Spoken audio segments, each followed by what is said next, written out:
Brasil tem quase 6 milhões de trabalhadoras domésticas remuneradas vindas de famílias de baixa renda. Apenas 25% delas têm carteira de trabalho assinada e somente 36% contribuem com a Previdência Social. Elas são a principal categoria da força de trabalho remunerada de cuidados no Brasil. Representam 25% do total. Os dados fazem parte de um documento elaborado pelo Ministério do Desenvolvimento e Assistência Social, Família e Combate à Fome para destacar a importância de políticas públicas de cuidado. Para falar sobre essa pesquisa e as ações para beneficiar as trabalhadoras domésticas, recebemos ao vivo a secretária nacional de Cuidados e Família, Laís Abramo. Bem-vinda, secretária, boa noite. Muito obrigada, boa noite.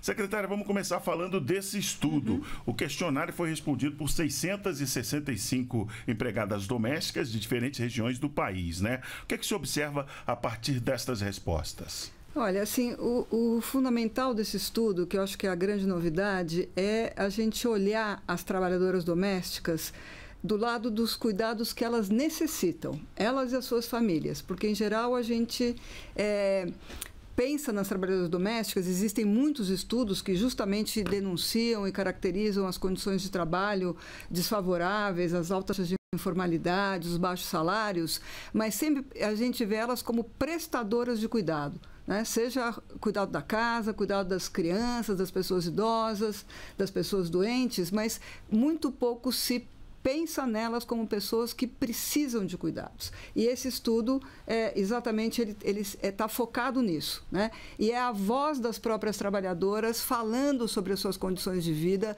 e as suas condições de trabalho.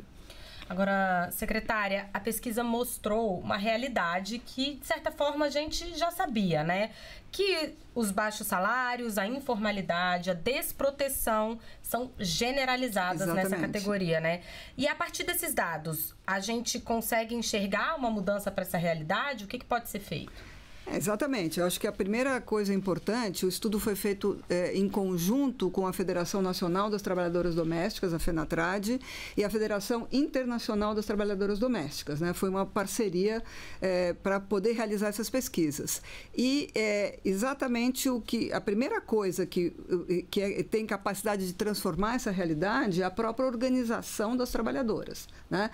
O fato de elas terem se organizado em sindicatos há quase 100 anos e vem lutando pela melhoria dos da situação. E algumas coisas já aconteceram no Brasil, né?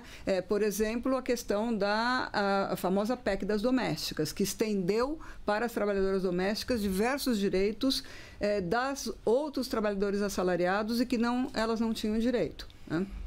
O estudo aponta também que 7 em cada 10 trabalhadoras domésticas remuneradas se sentem cronicamente cansadas.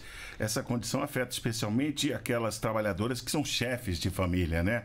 A aprovação da Política Nacional de Cuidados para a categoria vai ao encontro dessa realidade, não é? Sim, com certeza, porque exatamente esse cansaço, essa exaustão tem a ver com o fato de que muitas vezes são mulheres sozinhas, que elas têm que ser, ao mesmo tempo, provedoras das suas famílias economicamente, né? Estão trabalhando para outras famílias, muitas vezes em jornadas muito extensas. A gente tem que contar também o tempo de deslocamento na cidade, com a informalidade também, sem uma série de direitos de proteção. Então, isso vai provocar esse cansaço. A Política Nacional de Cuidados, ela desde o começo definiu as trabalhadoras domésticas como um grupo prioritário. Existem uma série de propostas que já estão sendo executadas nesse sentido, né? E a primeira questão importante é justamente reconhecê-las como uma força de trabalho fundamental para o funcionamento da sociedade e da economia. Agora, o Brasil também ratificou a Convenção 189 da Organização Internacional do Trabalho, que, aliás, é uma organização que participou desse estudo também, né? E essa convenção trata do trabalho decente para as trabalhadoras domésticas.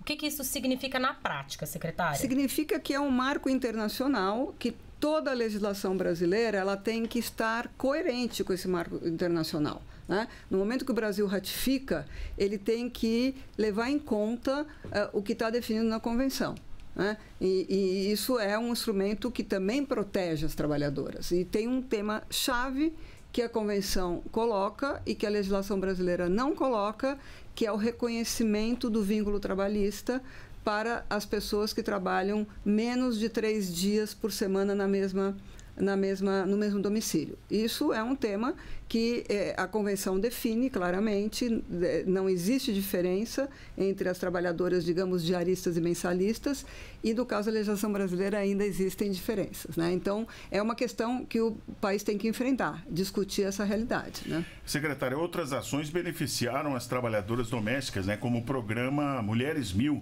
de formação profissional. Conta pra gente os impactos dessa iniciativa. Olha, nós conseguimos, isso também era uma reivindicação da FENATRAD, né, da Federação, e nós conseguimos, através de uma parceria com o Ministério da Educação, também com o Ministério do Trabalho, das Mulheres, Igualdade Racial e Direitos Humanos, oferecer 900 vagas, através do Mulheres 1000, para formação profissional das trabalhadoras domésticas, através dos institutos federais em 6 cidades do país. Isso, além de ser algo que foi recebido de uma maneira muito importante para elas, como uma valorização, elas se sentiram muito valorizadas por podendo estudar no Instituto Federal, elas receberam um certificado e isso certamente melhora as condições de inserção delas no mercado de trabalho, né?